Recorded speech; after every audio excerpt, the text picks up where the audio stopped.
Hello உறவுகளே, எல்லாரும் நல்லா இருப்பீங்க நம்புகிறேன். இன்றைக்கி நம்ம வீடியோவில் என்ன பார்க்க போகிறோம் அப்படின்னா, மதிய உணவு என்ன அப்படின்னு பார்த்துடலாம். வாங்க வீடியோக்குள்ளே போகலாம் உறவுகளே.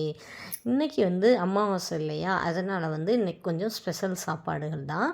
வாங்க என்னென்னு பார்த்துடலாம். ஒயிட் ரைஸ், வடித்த சாதம், அப்புறம் சாம்பார், அப்புறம் பொரியல், அதுக்கப்புறம் பாயாசம், அதுக்கப்புறம் மாங்காய், மிளகாப்பொடி போட்டு கட் பண்ணி மிளகாப்பொடி போட்டு வச்சுருக்கேன். இதுதான் நம்ம வீட்டில் இன்று மதிய உணவு. அப்பளம் இன்றைக்கி இதுதான் ஸ்பெஷல். நம்மளுக்கு அமாவாசை இல்லையா, அதனால் ஸ்பெஷல் இதுதான்.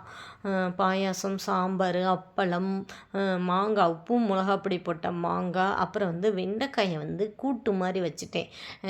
இந்த தொக்கு சொல்லுவாங்க இல்லையா, அது மாதிரி வச்சுட்டேன். ஏன்னா பொரியலாக தானே பண்ணுறோம், இதை இப்படி டிஃப்ரெண்ட்டாக பண்ணிக்கலாம் அப்படின்னு சொல்லிட்டு ஒயிட் ரைஸு, சாம்பார் என் சாம்பாரில் என்னென்ன போட்டிருந்தேன் அப்படின்னு பார்த்திங்கன்னா, மாங்காய், வெண்டங்காய், உருளைக்கிழங்கு, கேரட், இதுதான் இன்றைக்கி சாம்பாரில் காய்கள். அப்புறம் பாயாசத்தில் வெறும் ஜவ்வரிசி மட்டும்தான் போட்டு வச்சுருந்தேன். ஜவ்வரிசி, ஏலக்காய், அப்புறம் கிஸ்மிஸ், முந்திரி பருப்பு. சூப்பராக இருந்துச்சுன்னு பசங்க சொன்னாங்க. இதுதான் கூட்டு, வெண்டைக்காய் கூட்டு. எப்படி இருக்குன்னு பாருங்கள். தக்காளி, வெங்காயம்லாம் போட்டு வணக்கி வச்சுருக்கேன். மாங்காயில் உப்பு மிளகா அப்படி போட்டு டேஸ்ட்டாக இருந்துச்சுன்னு சொன்னாங்க பசங்க எல்லாமே. அதே மாதிரி அப்பளம். இதுதான் நம்ம வீட்டில் சாப்பாடு மதியம். உங்கள் வீட்டில் என்ன உணவு அப்படின்றத கமெண்ட் பண்ணுங்கள். சேனலில் இந்த பதிவை பிடிச்சிருந்தால் சப்போர்ட் பண்ணுங்கள், லைக் பண்ணுங்கள், ஷேர் பண்ணுங்கள், கமெண்ட் பண்ணுங்கள். மறக்காமல் நம்ம சேனலுக்கு சப்ஸ்கிரைப் பண்ணிக்கோங்க. பக்கத்தில் இருக்க பெல் ஐக்கானை கிளிக் பண்ணிக்கோங்க. தேங்க்யூ ஃபார் வாட்சிங் நண்பர்களே. இது மாதிரி அடுத்தடுத்த வீடியோவில் பார்க்கலாம். பாய்.